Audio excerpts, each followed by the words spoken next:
Hi everyone, welcome back to SwitchUp. Well, I've got to say that was a pretty damn good Nintendo Direct with a load of announcements that I didn't see coming. We're going to go over the best ones. If you want to save yourself some money on the eShop, use code SwitchUp over at switchup.gg when you buy your eShop credit. What are our thoughts on the Nintendo Direct? Well, let's find out.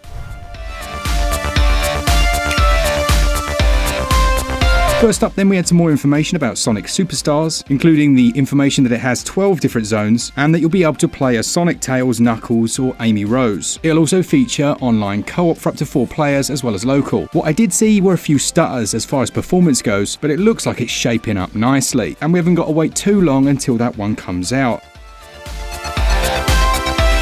Now, Palea from Studio Singularity was a free-to-play live sim with online co-op, or you can play it completely solo. This is one that really piqued my interest. It comes at a time when we have a lot of live sims as well, and one that doesn't cost anything, that looks to have a lot of features to it. Well, it could really take over on Switch. Now, if this is a Switch build, then I'm also quite impressed by the way it's looking. That one comes out at Christmas, and we'll do some more coverage when it does. Then we have the recently announced Persona 5 game that is a turn-based strategy, but which still includes all of the fusion abilities you're used to from the mainline games. Now, I'm a big fan of turn-based strategies and strategy RPGs, and I'm liking everything I see here, from the performance to the triple threat ability where you can use multiple units to attack solo or groups of enemies and do more damage, and just the overall styling. That one comes out on November the 17th. Now, I did not see Mythforce coming. I just didn't see it at all. This comes from Aspyre, who have had a bit of a rocky road recently, and it's a first-person roguelite that to me looks a bit like Dragon's Lair. It has 4-player drop-in and drop-out co-op, but we've had a couple of first-person roguelites on Switch that have been really good fun, and I've got to say, I really like this idea. We're getting a remake of Detective Pikachu Returns, which is due to come out on October the 6th. They didn't give a great deal away with that one, but it looks to be a remake of the original Nintendo 3DS title, which was known as Great Detective Pikachu, I believe, in Japan. Now, I've got to say, I actually really like the film. That one releases on October the 6th. Now, we did expect to see some form of new Mario games, obviously, but I didn't expect the new Super Mario RPG, a complete remake of the original in a modern engine, and it's looking great. It features turn-based combat, a mixture of elements from side-scrolling to an isometric perspective, and yeah, this has really got my attention for sure.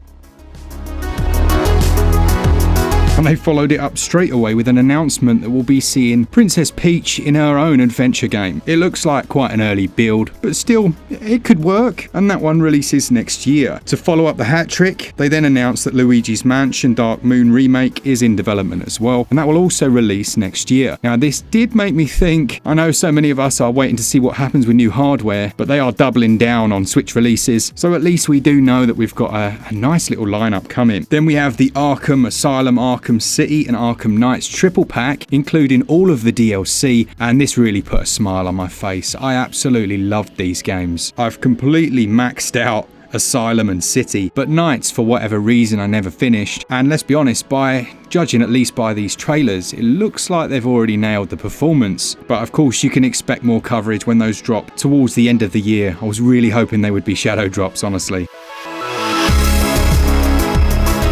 Gloomhaven is a game based on the board game and comes from Twin Sails, but I have to say, performance when you look at the actual gameplay segments doesn't look great. It looks to have some deck building mechanics, tactical turn-based combat, and that one releases on September the 18th. They're releasing another Just Dance 2024. Not too fussed about those, if I'm completely honest, but I'm sure there's an audience for them. Now, Silent Hope from XSEED Games is an action RPG that definitely does have my attention, although I did have a bit of a chuckle about the helpful character who was encased in a crystal of her own tears.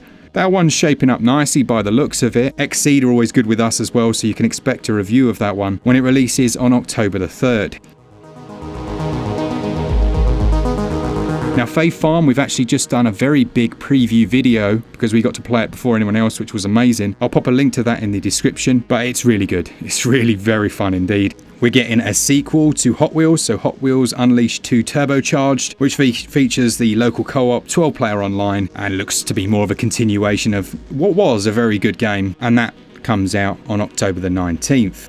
Manic Mechanics, it looks alright. A co-op mechanic game that launches on July the 13th. Now, Mario & Rabbids Sparks of Hope, I loved. It's actually got one of the highest review scores on the channel, and the DLC for that launches today. That's a paid DLC that includes a load of new content, and I do hope it does well. Let me know in the comments if you're interested in seeing us cover that in some form. Then we have a real big hitter. This one was kind of sandwiched in the middle of the whole direct, and it's Dragon Quest Monsters, the Dark Prince, which essentially looks like Pokemon meets Dragon Quest, and I am here for that for sure. As soon as I heard that iconic theme tune, I was like, yes, please. Now, although we've got a little while to wait for this one, all the way until December, from what we can see from the screens, it looks to have some mechanics like arena battles and stadium battles, and of course, a full RPG narrative running through it. This has really gone to the top of my hype list, I think, or at least it's up there with some of these other ones.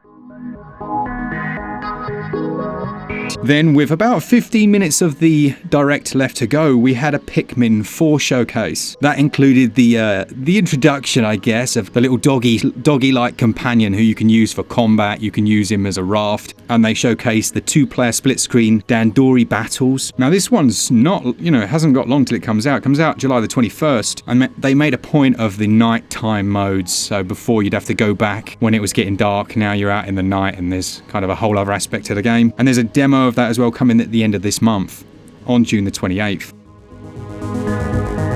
Today we have the HD releases of Pikmin 1 and 2. Hopefully we'll have a performance review out for you. I'm sure it'll be like the middle of the morning after I've slogged myself working through it, but they're out today. And then we have the Metal Gear Solid games. Oh yeah. So this is Collection 1 by the look of it, and it includes the first, second and third titles, I think, and then some of the OG Metal Gear games all in one massive pack. And that's due to come out on October the 24th from Konami, and my goodness, we'll be definitely covering those. But I'm so happy to see them arrive, especially in such a big pack that I do hope still they don't go for $49.99 on it, but let's be honest, they probably will.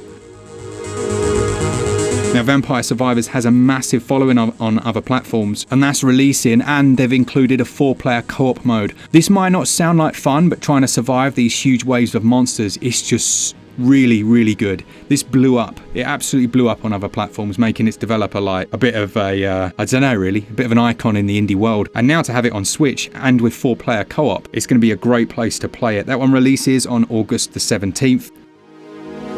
Team 17 are bringing a party rhythm game called Headbangers. Yeah, looks alright. Not really my cup of tea, but yeah, whatever floats your boat.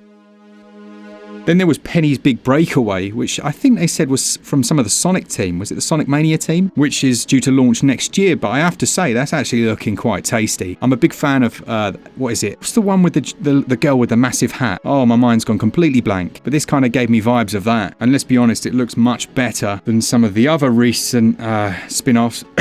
Balan Wonderworld. So yeah, I definitely keep my eye out for when this releases next year. Now, Mario 8 Deluxe Wave 5 is also due to release. The only thing that kind of piqued my attention was that you can get it as part of the online Deluxe bundle, whatever it is, but you can also buy it as a separate DLC. Then we've got Star Ocean. I think it was the second story arc, which is a 2D HD remake featuring Cloud and Ragnar, I think, and that looks quality. Now, Star Ocean, it's not one of the bigger IPs that I thought we might see. I mean, a lot of us were waiting for a Trigger or a Cross, but I should imagine they're kind of saving that, These games can be made in this style. But I have to say, this action RPG 2D HD looks to take on a very different flavour, I guess, than some of the others like we've seen from Square, and I think it looks amazing. Now, that one's due to release before Christmas as well. That's November the 2nd, and not having played the original, I am very much looking forward to diving in on the Switch. There's another WarioWare game coming, WarioWare Move It, on November the 3rd. More mini-games just in time for Christmas. I, again, am not a massive fan of those, but it definitely has its audience. The final game then that they spoke about was a new 2D Super Mario game called Mario Brothers Wonder. It looks from the trailer to feature some co-op play as well for 2 to 4 players if you want to do that. But I have to say, it's just looking so polished, and I think it's the right time for them to release another Mario game, another big IP. I know there were lots of rumours saying that this was going to happen, but it's coming the 20th of October this year, so we haven't got a great deal of time to wait for it. So all of this is to say that I am actually very impressed with this Direct. There will be some naysayers and the usual Nintendo hate that follows. Look, I like all consoles, and Mario morphing into an elephant, that's new. But we've just gone from having no Switch games essentially on the radar to a ton. And yeah, there are a few ports in there like Arkham, Metal Gear Solid, but man, those are some good games. Hopefully this has been of some use, and do let us know your thoughts down in the comments. A massive thanks to our Patreons and members and all of you that enjoy our content. And as always from Glenn and I, for all things Switch all the time, keep it Switch up. Cheers guys, see ya!